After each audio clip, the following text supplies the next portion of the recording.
à fait. Alors, actualité oblige, suite au dernier rebondissement à Gaza, donc en plein mois de Ramadan, plus de 900 morts en 48 heures.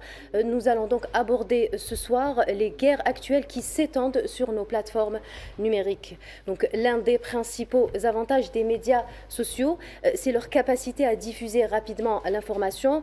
En période de conflit, les réseaux sociaux deviennent des canaux essentiels pour diffuser l'information à un public mondial.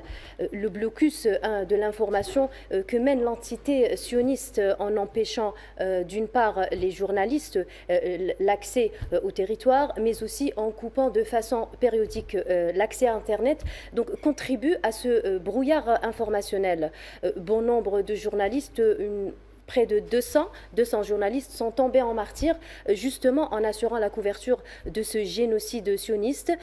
D'autres ont été contraints de s'exiler afin de continuer d'informer, de documenter l'histoire et de porter la voix des Palestiniens au-delà des frontières. Nous savons que les réseaux sociaux ont permis aux citoyens du monde entier d'exprimer leurs opinions, de partager les dernières informations, d'afficher leur solidarité avec les peuples opprimés.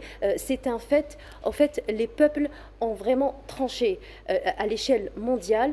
C'est des appels aux manifestations, des hashtags ont été lancés à l'instar de Free Palestine ou Gaza Under Attack ou encore All Eyes on Rafah. Donc c'est des hashtags qui ont été partagés par des millions de citoyens partout dans le monde.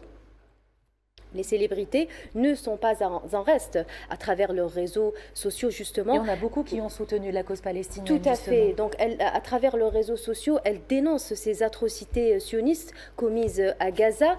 Elles lancent des appels aux dons. Elles participent aux manifestations pro-Palestine. Et grâce à leur, justement, popularité, elles véhiculent un message de paix et font vivre la cause palestinienne au détriment de boycotts. Il y a beaucoup de stars qui ont été boycottées dans des films, dans des festivals, à cause justement de leur solidarité avec la cause palestinienne.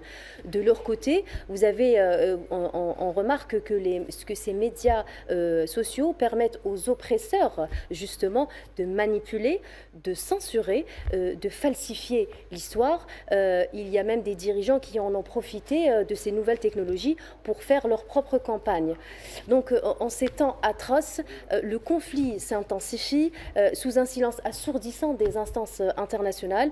Les mots et les images circulent avec une force semblable sur le front numérique, démontrant une fois de plus l'interférence plus que complexe entre la technologie et les conflits modernes.